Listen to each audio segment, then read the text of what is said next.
Hari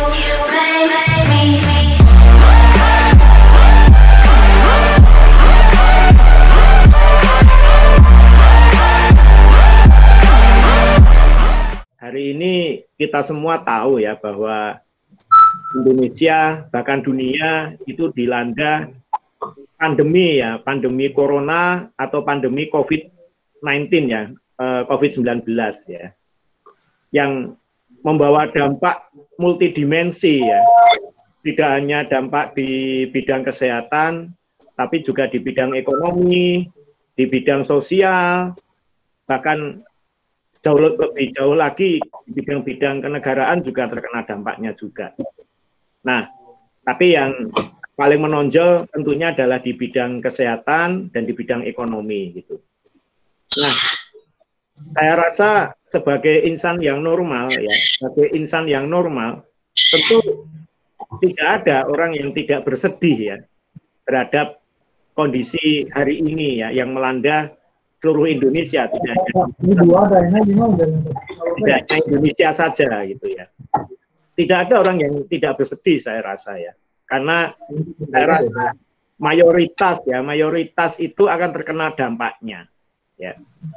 Kalaupun ada orang yang bergembira kan, karena COVID ini dampak ekonominya justru melejit gitu ya, misal para produsen masker misalkan gitu ya, atau para produsen hand sanitizer misalkan gitu ya, mereka berbahagia karena apa? Oh, masker dibutuhkan banyak, hand sanitizer dibutuhkan banyak gitu kan. Tapi saya yakin ya di sisi hati mereka yang lain, mereka juga mengalami kesedihan. Apa? Ya betul, mereka mengalami kenaikan omset dan seterusnya. Tetapi apa? Mungkin saudara mereka, tetangga mereka, teman-teman mereka ya mengalami dampak ekonomi yang tidak seberuntung mereka gitu ya. Jadi pihak-pihak yang diuntungkan secara ekonomi dengan COVID ini ya, selama itu masih menjadi manusia yang normal, pasti juga akan mengalami kesedihan yang lain gitu ya. Apalagi yang mengalami dampak secara ekonomi ya. Mulai dari kehilangan pekerjaan, omsetnya turun gitu ya, kehilangan anggota keluarganya yang meninggal mungkin ya. Nah ini bahkan semuanya juga bisa, sudah ekonomi turun, PHK, anggota keluarganya meninggal. Ada tulisan kayak gitu kode di atas berarti ada yang salah. Itu akan terjadi. Ini ada suara mic belum dimatikan ya.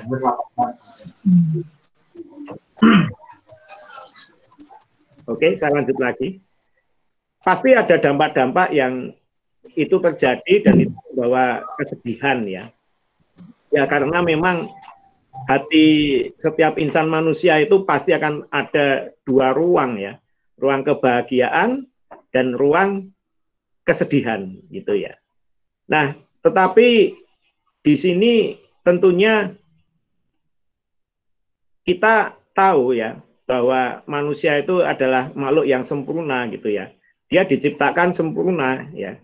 Kenapa dalam hati manusia itu ada dua bilik, bilik kebahagiaan dan kesedihan? Ya, tentu itu pasti yang Maha Kuasa punya maksud gitu ya. Kenapa itu ada di dalam hati setiap insan manusia gitu ya. Nah, maka mungkin salah satu faktornya adalah ya kenapa dalam hati manusia itu ada kebahagiaan ya. Ya, ini seharusnya manusia senantiasa untuk bisa berlatih bersyukur. Ya. Dengan bahagia seharusnya larinya kemana? Ke bersyukur. Begitu. Ya. Karena syukur ini sangat penting sekali dalam hidup ini ya. Tanpa kita memiliki rasa syukur, ya sebesar apapun, sebanyak apapun yang kita raih, yang kita miliki, ya pasti kita akan masih merasa lapar, pasti akan kita merasa haus, ya. Nah, kalau kita nggak punya rasa syukur, nah maka benar kiranya bahwa kekayaan sejati itu adalah terletak di rasa bersyukur. Sekali lagi, kekayaan sejati itu terletak di rasa bersyukur, ya. Karena tanpa itu, ya, manusia tidak akan pernah bisa terpuaskan dahaganya. tidak akan bisa terkenyangkan laparnya ya. Nah, itu kenapa dalam bilik manusia itu ada kebahagiaan. Tapi dalam bilik hati yang lain itu ada kesedihan, gitu kan. Nah, mengapa? Nah, hikmahnya adalah bahwa, nah itu yang akan melatih manusia menjadi insan yang bersabar, gitu kan? Ya, bersabar. Ya, kalau kita menghadapi kesedihan tidak bersabar, lalu mau apa coba? Ngamuk-ngamuk, marah-marah, gitu ya. Apakah dengan ngamuk-ngamuk, marah-marah keadaan akan berbalik dengan otomatis dengan ajaibnya? Jawabannya pasti tidak, gitu kan. Nah, maka bersabarlah yang terbaik, ya. Nah, dan sabar ini juga tidak kalah dengan bersyukur, gitu kan. Dengan manusia memiliki kesabaran, ya, maka itu akan melatih manusia untuk tetap dia merasa rendah hati, ya, bukan rendah diri ya, rendah hati ya. Artinya apa? Bahwa manusia itu adalah makhluk yang lemah. Ya, nyatanya apa? Aku sedih hari ini oleh apapun sebab itu kan, hari ini oleh COVID gitu ya. Nah, kesabaran akan menyadari bahwa manusia itu adalah makhluk yang lemah gitu kan, sehingga dia tidak rendah, dia tidak tinggi hati ya. Dia kan selalu menjadi rendah hati gitu ya. Nah, kesabaran ini juga akan membuat berpikir itu lebih tenang gitu ya. Nah, orang yang tidak punya kesabaran, orang yang tidak pernah dilatih menjadi sabar, pasti berpikirnya akan kurang tenang. Kalau bahasa Jawa di sini namanya grusa-grusu gitu ya. Jadi apa ya, kurang tenang lah intinya ya. Nah, ini karena tidak pernah ada latihan kesabaran gitu ya. Nah, jadi dalam setiap bilik manusia itu pasti ada kebahagiaan, ada kesedihan, dan itu ada hikmahnya. Ya, bilik kebahagiaan untuk melatih rasa bersyukur, bilik kesedihan untuk melatih bersabar. Nah, hari ini kita mungkin mayoritas ya insan di seluruh dunia ya, ini bilik hatinya banyak diisi oleh bilik kesedihan gitu ya, karena kondisi COVID ini gitu ya, yang membawa dampak semuanya gitu kan, tidak hanya kesehatan tapi juga ekonomi juga.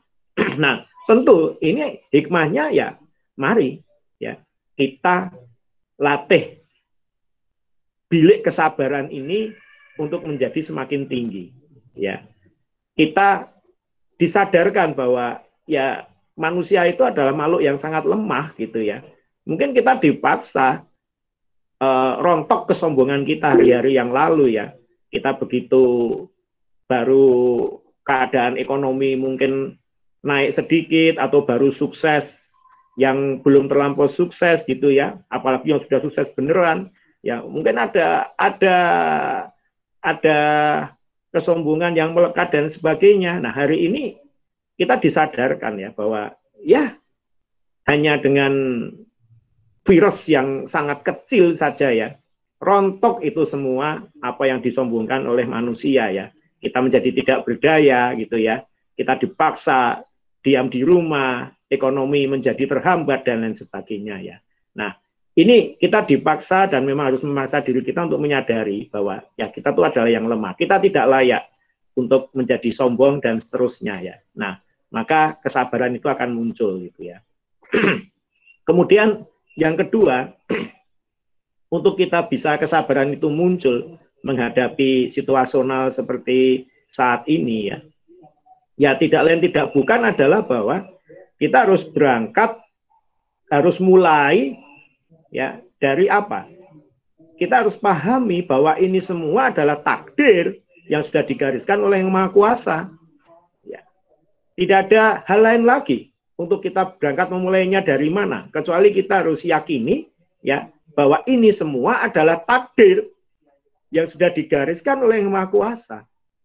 Harus berangkat dari situ, tidak bisa berangkat dari manapun itu kan. Nah, kalau kita sudah pemahaman sejauh itu bahwa ini adalah takdir yang sudah digariskan oleh Yang Maha Kuasa, ya sudah, kita tidak akan bisa berbuat apapun, itu yang pertama ya, karena ini sudah digariskan. Nah, yang kedua, ya yakinlah bahwa sesuatu yang sudah digariskan oleh Yang Maha Kuasa, ya di satu sisi mungkin itu menurut pikiran kita manusia itu hal yang tidak mengenakan, tidak menyenangkan gitu kan. Tapi yakinlah di sisi yang lain pasti ada hikmahnya, gitu kan? Pasti ada hikmahnya. Nah, entah hikmah yang kecil atau hikmah yang besar, entah hikmah masa kini atau hikmah masa depan, ya. Hikmah yang langsung kita bisa ketahui atau hikmah yang kita tidak bisa ketahui bahkan sampai kita besok meninggal pun, ya. Itu pasti ada hikmahnya, ya. Nah, ada sebuah cerita ya yang sudah berabad-abad yang lampau tapi diturunkan sehingga cerita itu tetap terjaga ya. Suatu hari ada seorang ibu ya yang dia punya anaknya hanya satu saja ya, satu, dan itu anak yang sangat baik itu ya, pandai ya. Nah, si anak itu meninggal di usia muda ya, di usia muda meninggal di usia belasan tahun ya. Maka kita bisa maklum ya, dan kita bisa merasakan bagaimana perasaan ibu tersebut ya. Hanya punya anak satu-satunya, dan anak itu anak yang baik, yang pandai ya, yang tidak pernah bikin masalah gitu kan, meninggal di usia yang relatif masih muda, belasan tahun ya. Betapa pedihnya si ibu ini ya.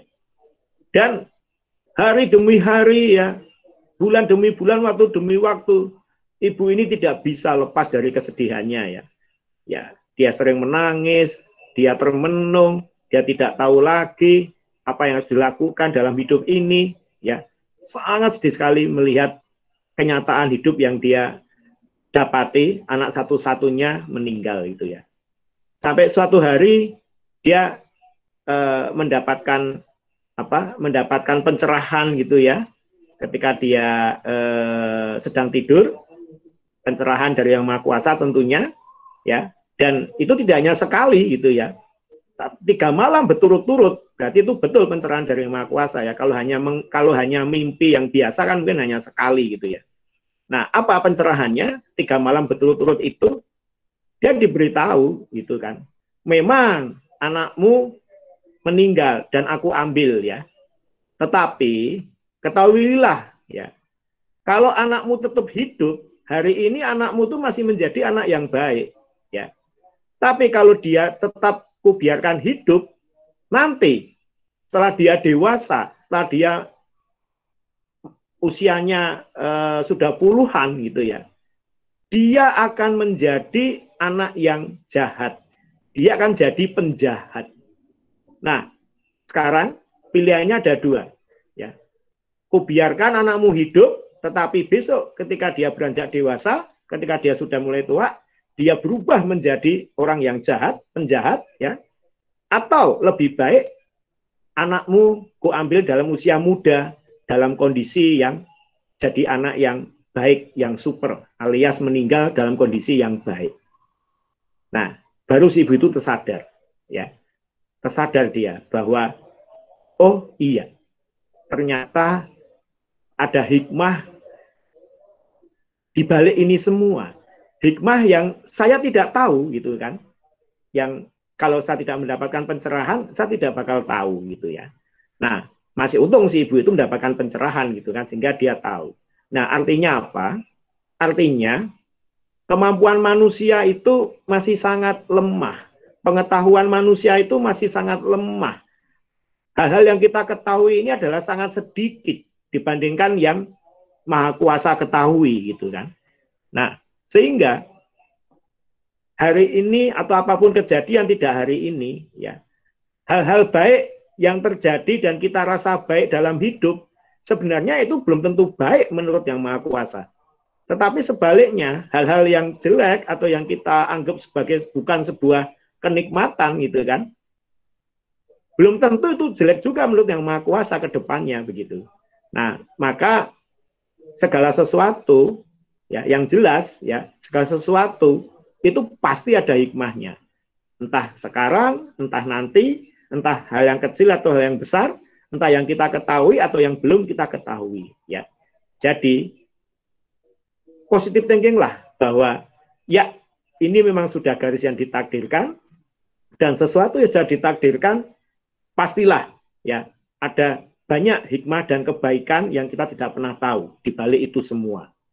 Nah, Dan optimislah ya, bahwa di balik setiap kesulitan, di balik setiap penderitaan, ya itu kita akan hadapi dengan sabar dan akan muncul sebuah kemudahan. Ya, kita mendaki bukit semakin lama semakin tinggi, berat memang ya, tapi semakin berat justru kita hampir mencapai puncak bukit, sehingga tinggal melihat pemandangan yang indah dan turunnya pun ringan karena nggak harus mendaki kan gitu ya. Hujan semakin lebat ya, justru itu tanda-tanda akan segera berhenti ya. Nah ini kita harus pahami secara global bencana ini dengan segala dampaknya itu demikian ya. Kemudian yang berikutnya,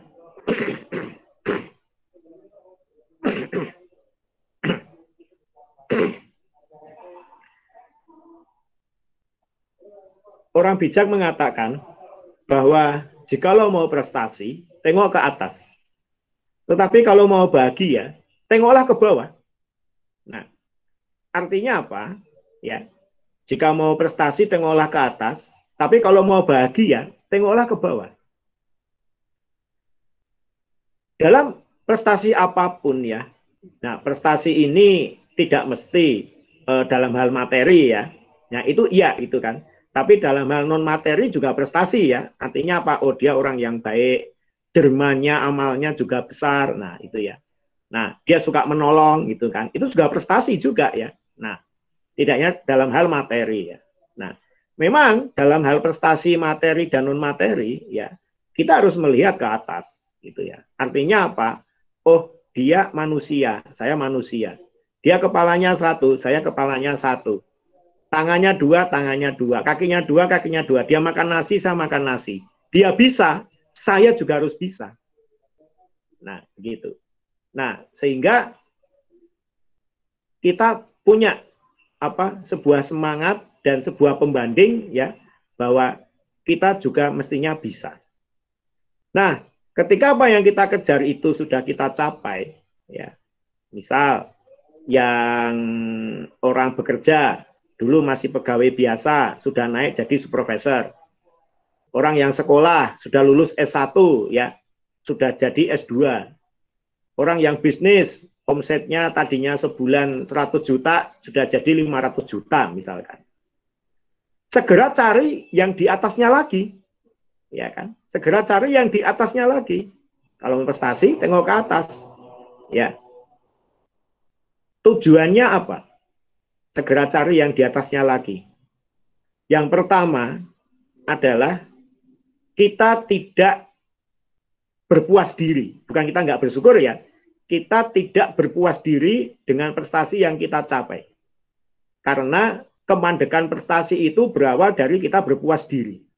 Padahal hari esok harus lebih baik, hari ini harus lebih baik dari hari kemarin, dan hari esok harus lebih baik dari hari ini. Nah, kita tidak berpuas diri, kita tidak terjebak di zona kenyamanan itu ya. Dan kita akan senantiasa bisa bertumbuh terus-menerus ya. Nah, itu yang pertama. Kenapa kita cepat-cepat melihat cari yang di atasnya lagi ya. Yang kedua apa? Kita tidak menjadi insan yang sombong. Betul, saya dulu dari staf biasa sekarang sudah jadi supervisor. Tapi dia manajer, nah, yang lebih tinggi lagi ya. Betul, saya dulu sudah selesai S1, sekarang selesai S2. Tapi dia S3, dokter. Ya. Betul, bisnis saya dulu omset 1 bulan 100 juta. Sekarang 500 juta, tapi dia omsetnya 1 miliar. Ya. Tidak ada kesombongan di situ. Kenapa? Ada pihak lain yang lebih gitu ya. Nah ini kalau mau prestasi, tengok ke atas ya. Tapi kalau mau bahagia, sekali lagi kalau mau bahagia, tengok ke bawah. Gitu kan. Artinya apa? Saya rasa sesusah-susahnya kita, semalang-malangnya kita, ya, sesial-sialnya kita, sesedih-sedihnya kita. Saya rasa kalau kita mau betul-betul mencari ya, masih ada, bahkan mungkin masih banyak ya, pihak lain, orang lain yang jauh lebih susah, lebih malang, lebih sulit dibandingkan kita ya. Dan mereka tetap fight, ya. Mereka tetap punya spirit never give up, ya, yang pantang menyerah, ya. Nah, banyaklah contoh ke arah sana, kan, gitu. Nah, kalau kita lihat sekarang misalkan, ya, kita melihatnya secara global saja, secara garis besar saja, ya.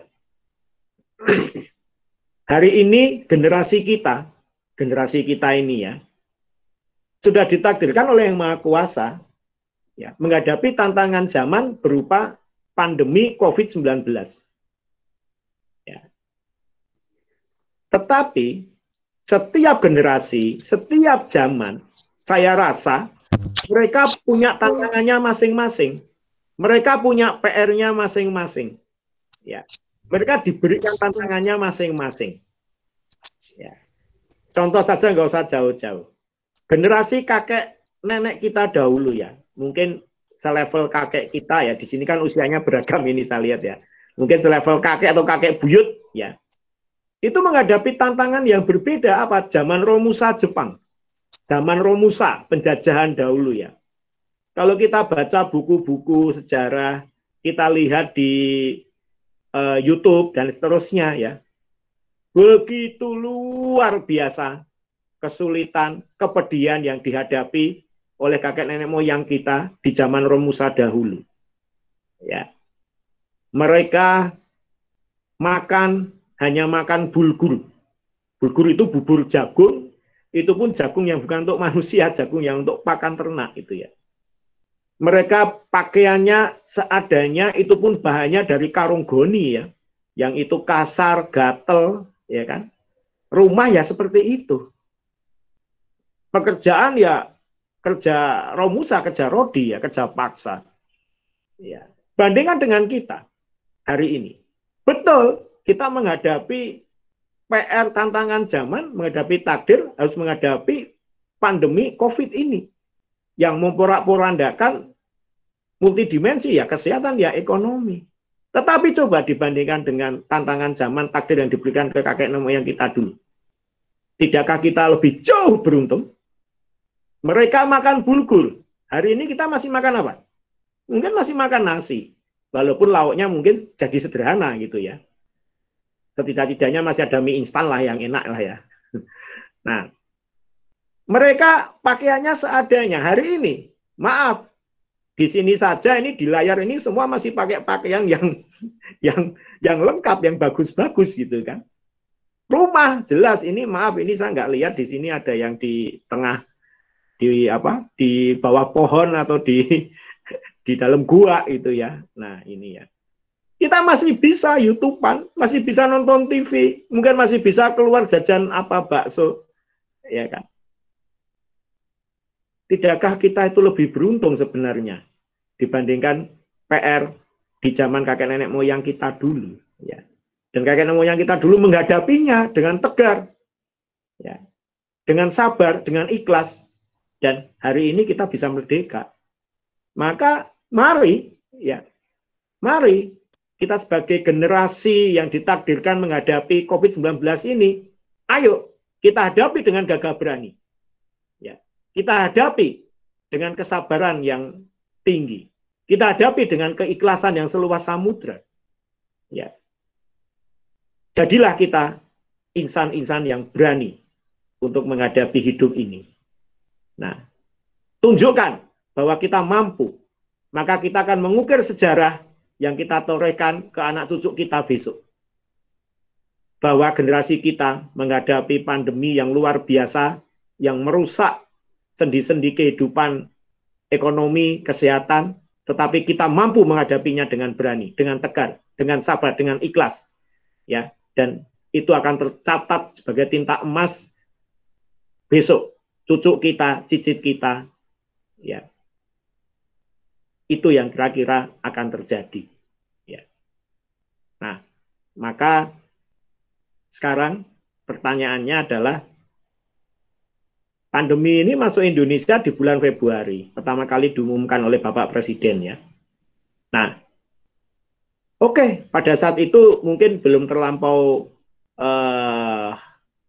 tersadar masyarakat. Cuma, oh, masuk Indonesia kan, gitu ya.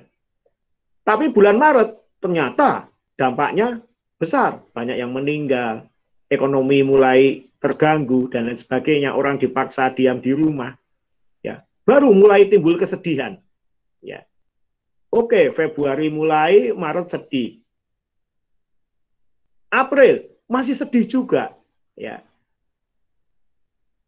Mei masih sedih juga, sekarang Juni, ya, apakah kita masih sedih juga? Apakah kita mau meratapi? Apakah kita mau ya menyalahkan siapapun, gitu kan? Pertanyaan saya, ya, oke, mungkin bulan pertama, bulan kedua, bulan ketiga kita masih sedih, kita masih meratapi, kita masih shock mungkin. Itu hal yang wajar. Saya katakan karena kita punya hati. Tadi ada bilik kebahagiaan, ada bilik penderitaan. Tetapi pertanyaannya, kalau kita menerus-neruskan kesedihan ini, kekesalan ini, ya, kesumpekan ini, pertanyaan saya, apakah keadaan dengan ajaib akan berubah 180 derajat?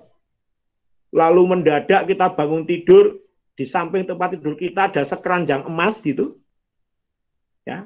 Yang kena PHK, terus besoknya langsung dipanggil lagi bekerja di perusahaan yang lebih besar lagi dan jabatannya langsung naik 2 level gitu. Ya. Ajaib mendadak, besok paginya corona hilang persis gitu. Pasti katanya tidak kan? Nah, ini akal sehat yang mengatakan itu ya. Kalau kita terus-teruskan kesedihan, tidak ada satu hal ajaib pun yang akan terjadi. Tapi yang pasti terjadi apa? Ya, akal jernih kita akan semakin terganggu. Perasaan kita akan semakin terpengaruh gitu ya. Nah, jika itu yang terjadi, ya pasti ya pola pikir kita juga nggak bisa berpikir jernih lagi. Hari-hari kita akan diisi dengan hal yang sifatnya negatif ya. Kita tidak bisa lagi berpikir yang produktif dan seterusnya ya. Dan ujung-ujungnya ya sudah bisa ditebak. Semakin lama semakin stres gitu kan. Nah, kalau stres itu ujungnya ya 2. Kalau tidak sakit ya jadi pasien rumah sakit jiwa kan gitu kan. Nah, itu runutannya seperti itu ya. Nah, saya masih ingat ya, mungkin kalau di sini yang usianya sudah di atas 40 tahun mungkin ya, itu masih ingat ya, bagaimana situasional Indonesia ketika terjadi krisis moneter tahun 98 ya, waktu reformasi ya dulu ya, zaman Pak Harto turun jadi presiden itu kan, Indonesia kan krisis itu ya, krisis Indonesia itu. Banyak perusahaan tutup, PHK di mana-mana ya. Ekonomi waktu itu minus 13% coba. Pertumbuhan minus 13% ya. Hampir sama dengan hari ini ya. Cuma bedanya dulu hanya Indonesia dan beberapa negara Asia yang mengalami ya. Orang luar enggak. Kalau sekarang seluruh dunia gitu ya. Tapi kondisi di Indonesia hampir sama. Bahkan saya lihat mungkin lebih parah dulu ya. Nah, karena dulu juga ditambah dengan kerusuhan, terutama di Pulau Jawa ini di mana-mana, penjarahan di mana-mana gitu kan. Bakar-bakaran di mana-mana gitu kan, di kota-kota besar utamanya ya. Nah itu. Nah banyak korban PHK ya, termasuk saya juga punya banyak teman yang kerja di Jakarta, mereka jadi korban PHK semua. Ya mereka main ke Jogja, datang ke rumah saya. Ya waktu itu saya sudah bisnis. Nah ya mereka cerita gitu kan. Dan hampir semua teman saya ya ceritanya kesedihan, kepedihan, dan sebagainya. Saya tanya, sudah berapa lama kamu ini nganggur? Ada yang bilang 2 bulan, 3 bulan, 6 bulan gitu kan. Nah, ya sama saya katakan gitu kan. Ya saya mau tanya sekarang, kalau kamu isi hari-harimu dengan hanya berpikir yang negatif, kesedihan, ya merenungi nasib, ya kok saya bernasib sial dan seterusnya saya kena PHK. Pertanyaan saya, apakah ajaib besok minggu depan atau bulan depan lalu kamu diterima kerjaan gitu ya, yang lebih baik ya? Jawabannya tentu tidak gitu kan. Ya lebih baik sudahlah ya, anggaplah ini sebuah jalan hidup, ya sebuah takdir yang digariskan oleh Yang Kuasa, ya. Maka sekarang ya apa yang kamu bisa lakukan, lakukan saja, ya. Nggak usah melihat kamu sarjana, latar belakang keluarga, ya kamu bisa lakukan, lakukan. Kamu coba lamar di semua tempat yang kamu ingini, ya. Nah, sambil menunggu kamu apa saja lah, bisnis apa saja, nggak usah malu itu kan. Jualan apa saja, bakso kayak dulu nggak ada internet ya. Nah, dan seterusnya ya, sudah jalanin saja gitu kan. Nah, karena hidup itu tidak akan kenyang dengan gengsi ya. Ingat ya, hidup nggak akan kenyang dengan gengsi ya. Nah, selama kita tidak melakukan pelanggaran etika hukum, moral, sosial, agama, ya jangan pernah ada kamus gengsi gitu kan. Jangan pernah ada kamus gengsi gitu kan. Nah, ya beberapa teman ada yang mau mendengar apa yang saya sarankan, tapi ada beberapa teman yang masih aja berlanjut dengan kesedihan mereka gitu ya. Apa yang terjadi ya? Nah, teman-teman yang akhirnya mencoba lepas, ya sudahlah, bisa menerima keadaan ya. Akhirnya mereka relatif cepat mendapatkan pekerjaan kembali gitu ya. Bahkan beberapa memilih tidak bekerja, memilih bisnis akhirnya gitu ya. Karena mungkin trauma ya, bekerja di PHK nggak enak gitu ya. Nah, tapi teman-teman yang masih larut dengan kesedihan, ya lebih lama mereka untuk mendapatkan pekerjaan kembali gitu kan. Nah, kenapa? Ya jelas gitu kan. Dengan mereka selalu larut dalam kesedihan kan mereka tidak enjoy hidupnya. Sehingga ketika ada tes di perusahaan baru ya mereka tidak bisa mengerjakan dengan baik ya karena pikirannya kalut dan seterusnya gitu ya. Nah, ini sedikit pengalaman dulu tahun 98 gitu ya. Nah, maka ingat bahwa sedih boleh, kita meratapi diri kita boleh saja itu kan. Tetapi tentu ada batasnya, ada takarannya, ada levelnya itu kan. Boleh bulan-bulan pertama dulu Februari, Maret, April dan seterusnya. Tapi kalau sudah mulai ke sini ya itu diterus-teruskan, ya kembali pertanyaan saya, ya apakah dengan kita meratap, menangis, mengeluh, ya lalu keadaan akan berbalik dengan ajaib 180 derajat? Pasti tidak, gitu kan. Nah, kalau jawabannya iya, nah, saya tak daftar insan yang pertama kali meratap paling banter, mengeluh paling tinggi ya, sehingga keadaan berubah menjadi baik ya. Nah, maka mari ya kita pahami bahwa semuanya ini sudah digariskan Yang Maha Kuasa, yang semua zaman itu mengalaminya dengan PR-nya masing-masing ya. Sudahlah ya, cukup, stop, kita hentikan hal-hal yang tidak produktif, kesedihan dan seterusnya ya. Saatnya kita menatap ke depan ya, apa yang bisa kita lakukan dengan seoptimal mungkin kita lakukan. Ya, selama kita berusaha pasti punya jalan. Burung ya, selama dia mau terbang, dia mau ke sana kemari, dia bisa mendapatkan makan gitu kan. Maka manusia yang punya cipta, punya karsa, punya rasa, punya akal, punya hati, masa kalah sama burung kan gitu kan. Nah ini, nah, jadi pasti ke depan kita akan punya jalan. Nah, yang penting kita menyadari bahwa ini sudah digariskan, ya. Ini tantangan zaman generasi saya. Yuk, mari bersama-sama kita hadapi dengan berani, ya.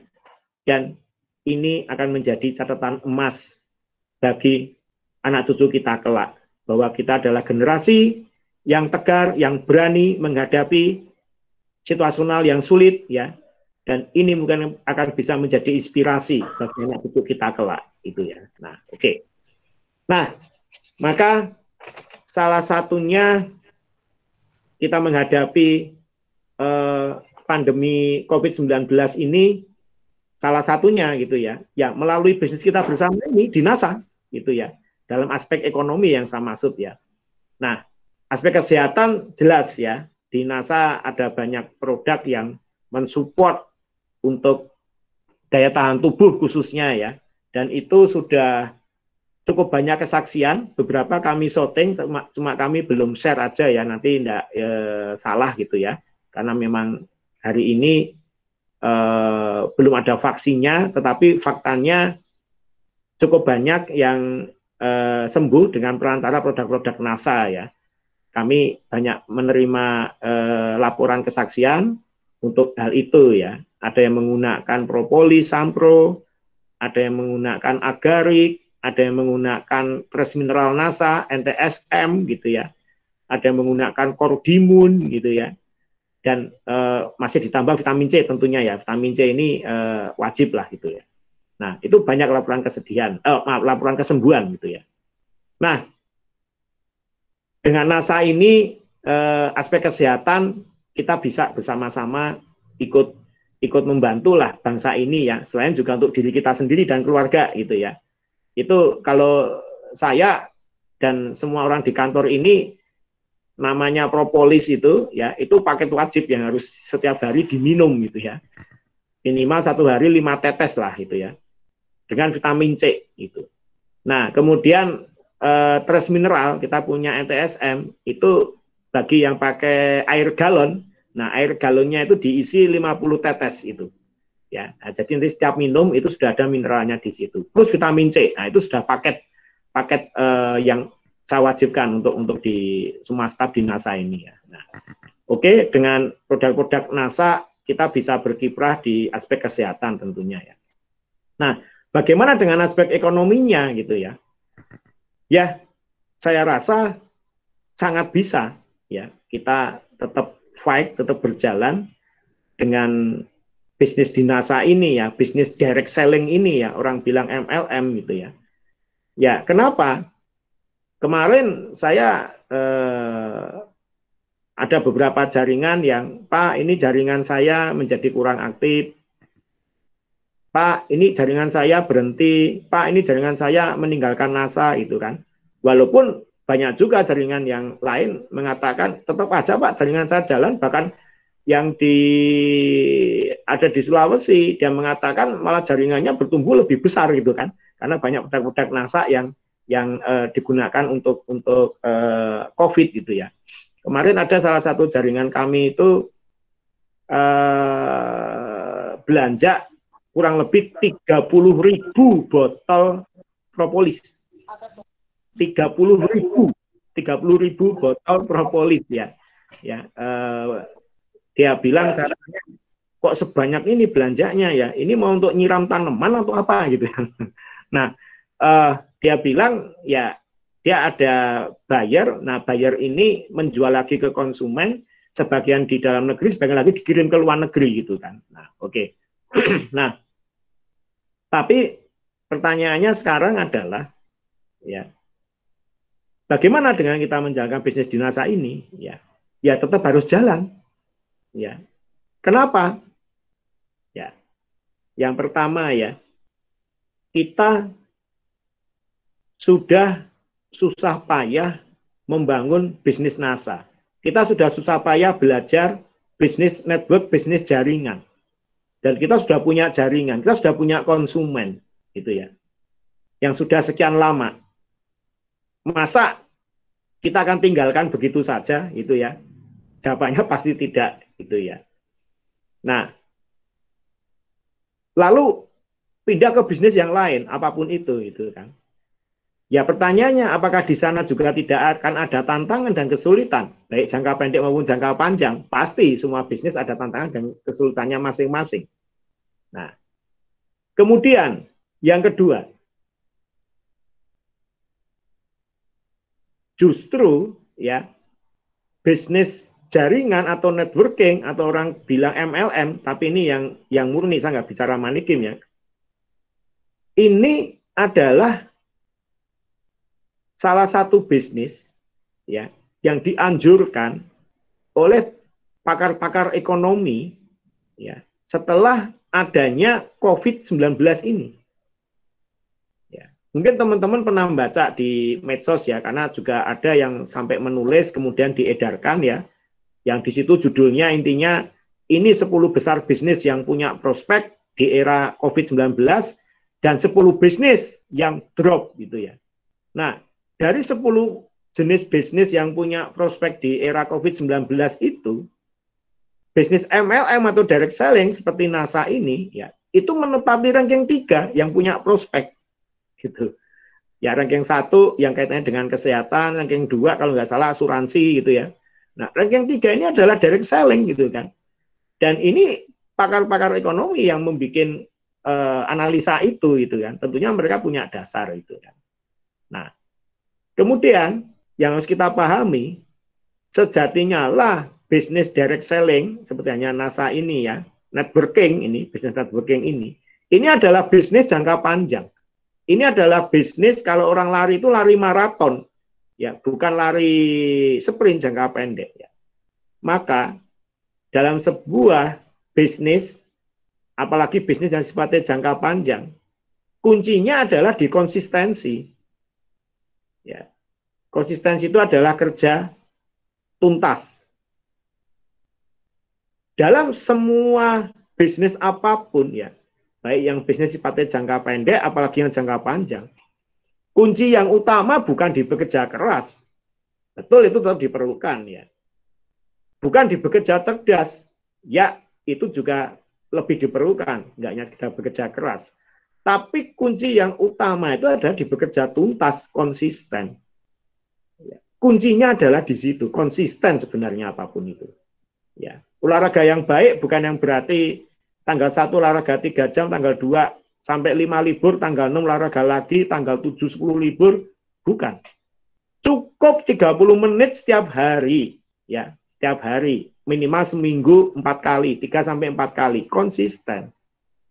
Amal yang baik bukan berarti amal yang besar, besok lagi nggak tahu.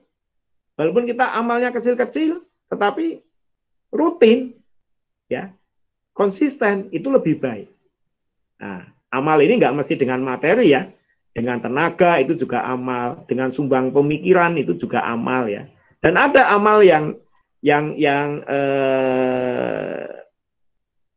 ringan, tapi jarang orang itu menyadari itu kan. Apa? Tersenyum. Ayo tersenyum, ayo tersenyum. Ya. Apa yang kita rasakan coba kalau orang lain tersenyum, melihat orang kita melihat orang tersenyum ke kita, apa yang kita rasakan? Apakah kita merasa terancam? Tidak. Kita merasa bahagia kan? Orang itu kok tersenyum ya, gitu kan. Nah, asal jangan mikir yang bukan-bukan aja ya, jangan itu ada maunya gitu kan. Tapi secara umum bahagia gitu ya. Maka beruntunglah itu Pak Happy itu ya. Namanya sudah happy, isinya senyum terus gitu ya. Itu amalnya itu besar itu happy itu ya. Nah, ini amal yang baik walaupun nggak besar tapi rutin. Sama, kesuksesan itu ditentukan oleh konsistensi kerja tuntas. Ya. Nah, maka apalagi ini bisnis direct selling yang memang butuh waktu yang panjang, lari maraton ya. Nah, maka sayang jika dalam jangka pendek atau baru 5-7 tahun, ya karena hanya COVID-19 kemudian menjadi mundur dan seterusnya ya. Nah, apalagi ini adalah bisnis yang dikatakan ya ranking 3 yang punya prospek. Dan saya mengamini, kenapa? Maaf, saya mengenal bisnis direct selling ini dari tahun 90. Ya. 30 tahun saya mengenal bisnis direct selling ini. Saya sudah mengalami 3 krisis. Ini krisis yang ketiga. Yang pertama tahun 98, yang kedua tahun 2008-2009, waktu itu Eropa Amerika krisis imbasnya sampai Indonesia, dan yang ketiga ya sekarang ini gitu ya. Nah, dari krisis 98, krisis 2008-2009, bisnis direct selling itu tidak pernah goyah, bahkan semakin besar. Ya, itu faktanya demikian gitu kan. Nah, maka ya saya optimis gitu kan. Kita akan bisa bertahan gitu ya. Dan apa yang dikatakan para pakar ekonomi tadi memang betul gitu ya. Nah, kemudian yang berikutnya, ingat ya bahwa kita itu punya tanggung jawab moral itu kan. Kepada siapa? Kepada jaringan kita, ya kan? Kepada jaringan kita.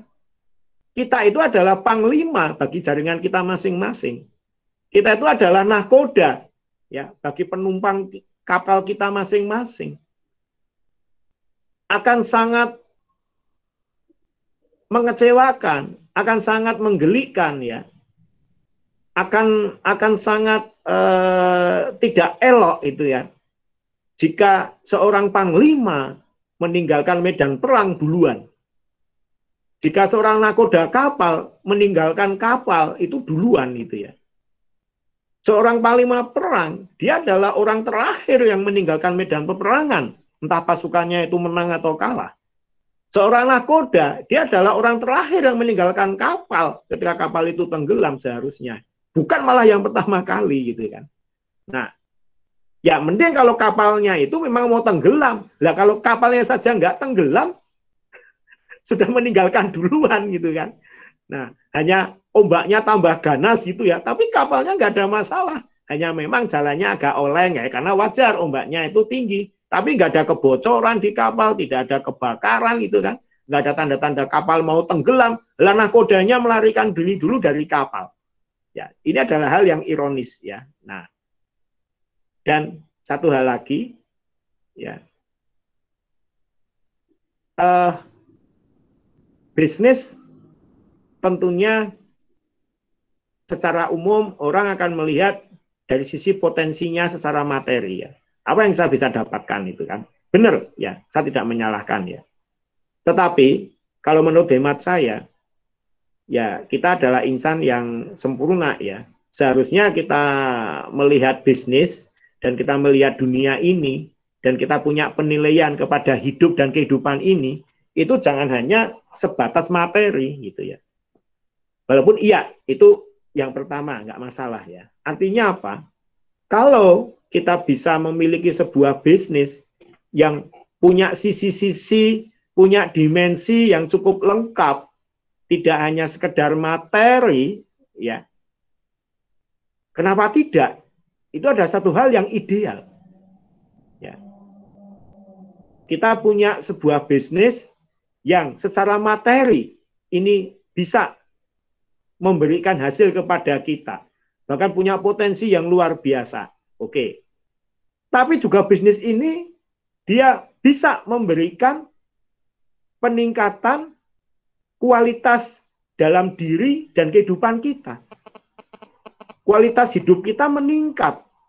Isi otak kita bertambah. Hati kita semakin kuat. Hati kita semakin baik. Ya. Keterampilan kita bertambah. Sisi-sisi positif kita akhirnya sebagai manusia itu akan muncul. Baik hard skill maupun soft skill. Ya.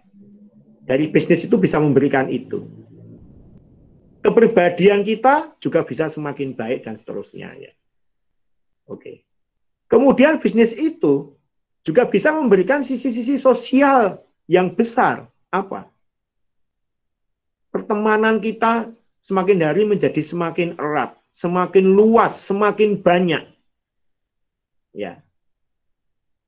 Jadi pergaulan kita menjadi semakin luas, semakin banyak, semakin erat, ya. Yang otomatis itu juga akan mengupgrade diri kita kan. Semakin banyak kita kenal orang, ketemu orang, tentu ada banyak hal positif yang kita juga bisa pelajari dan seterusnya. Ya.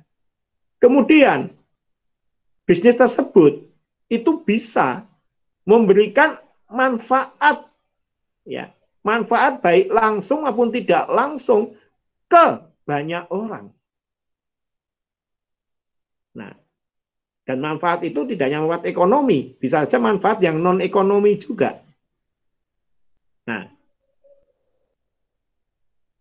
sekarang sisi-sisi yang saya sebutkan tadi ini sudah kita temukan di bisnis NASA ini, kan begitu.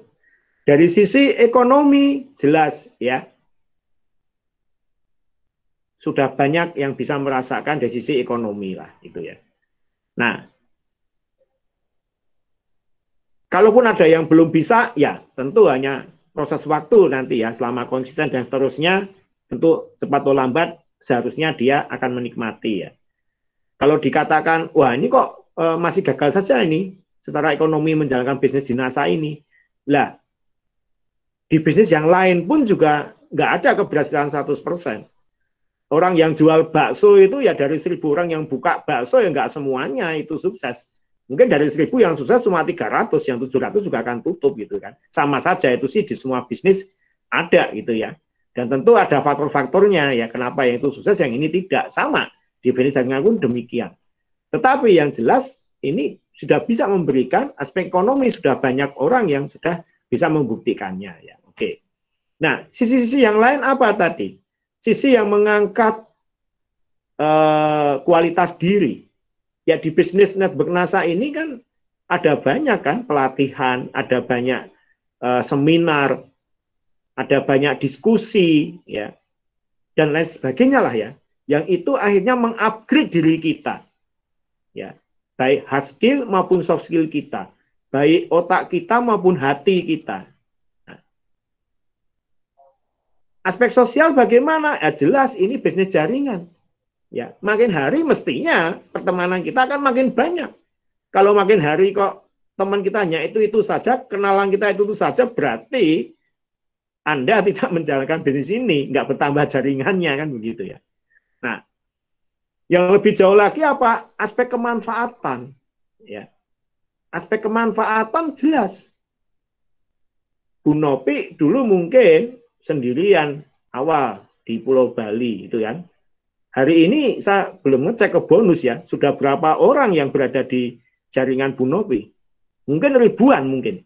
Sampai Bu Nopi sendiri tidak tahu itu mungkin ya, yang di kedalaman itu masih jaringannya Bu Nopi itu ya.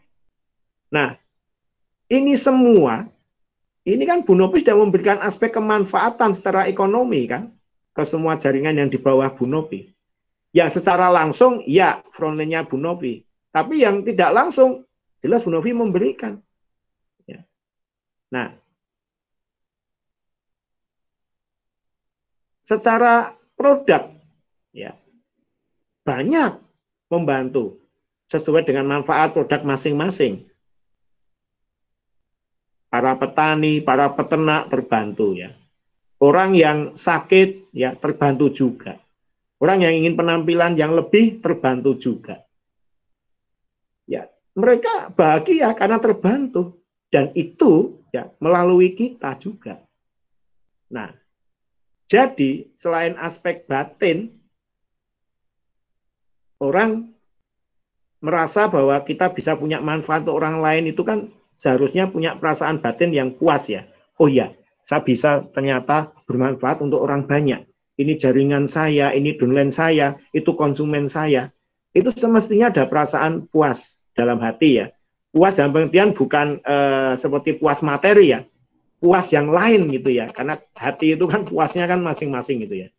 Nah, ya dapat materi banyak ya puas, seneng gitu kan. Tapi kita bisa merasa bermanfaat untuk orang banyak. Kita bisa membantu orang banyak. Itu ada perasaan lain ya dalam hati ya. Nah, belum lagi ya, tentunya itu menjadi poin amal kita kelak besok. Sesudah kita meninggal kan. Nah, ini. Nah, jadi kalau kita sudah bisa ketemu dan kita sudah menjalani dengan sebuah bisnis yang bisa memberikan aspek kemanfaatan tidak hanya sekedar di ekonomi, tapi juga aspek kemanfaatan di pengembangan diri, aspek sosial, pertemanan, aspek kemanfaatan, ya. Lebih jauh lagi tidak langsung, ya.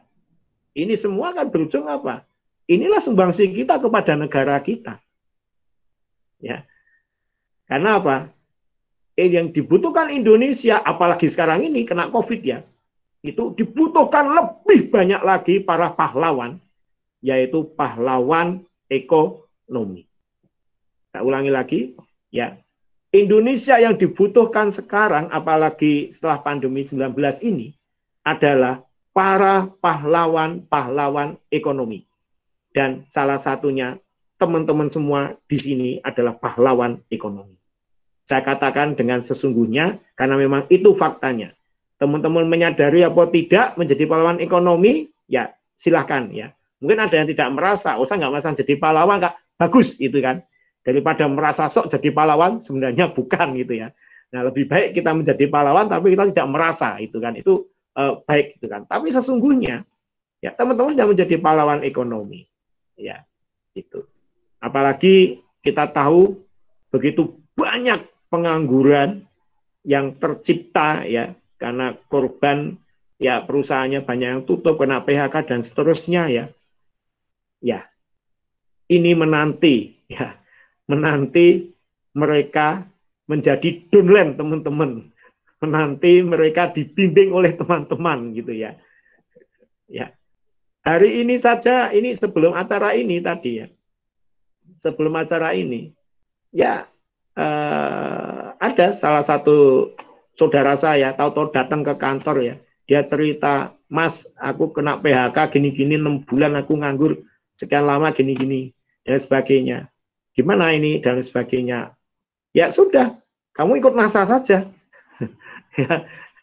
Nah, sekarang kamu tinggal di mana? Oh, di Provinsi Jawa Timur, Mas. Ya sudah, ya, tinggal kita carikan upline di sana ya. Udah, yang jelas modalnya hanya satu, kamu niat untuk maju itu saja. Ya, kamu niat untuk merubah diri, selanjutnya kamu jalani, kamu belajar dan kamu jalani dengan konsisten ya. Pasti kamu bisa. Gitu. Nah, jadi ini banyak korban PHK yang menanti uluran tangan kita untuk mengajak mereka, ayo ya sama-sama. Ini ada sebuah bisnis yang ini menanti uluran tangan ya. Nah, kenapa itu harus kita lakukan, teman-teman? Ya, para korban PHK itu harus kita rangkul untuk menjadi jaringan kita ya. Bukan semata agar kita itu mendapatkan downline yang banyak, ya betul. Bukan semata membantu menolong mereka, jelas ya. Tapi yang ketiga, menyelamatkan mereka. Menyelamatkan dari mana? Ya, menyelamatkan mereka tidak punya pekerjaan sudah jelas ya. Menyelamatkan dari kemungkinan mereka akan direkrut oleh perusahaan money game. MLM money game. Ya. Saya sudah mengalami 3 krisis, 98, 2008, 2029.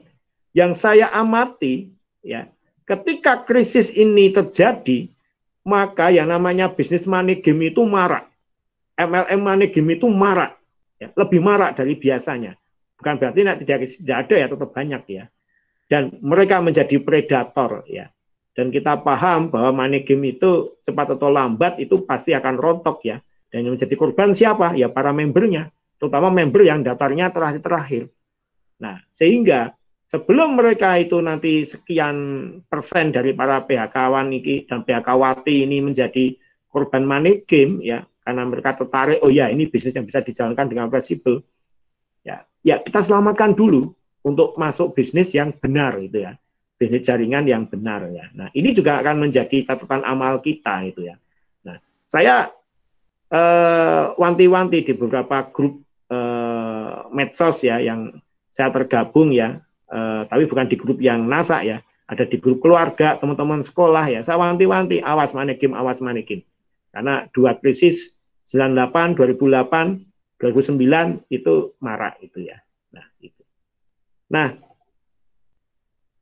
maka saya rasa stay at home sudah jelas ya. Sekarang yang kita jaga benar itu ya. Jangan sampai ada serangan gelombang kedua COVID-19, itu yang kita khawatirkan kan. Ya, karena serangan gelombang kedua ini bisa lebih ganas dan dampaknya juga bisa lebih buruk lagi ya.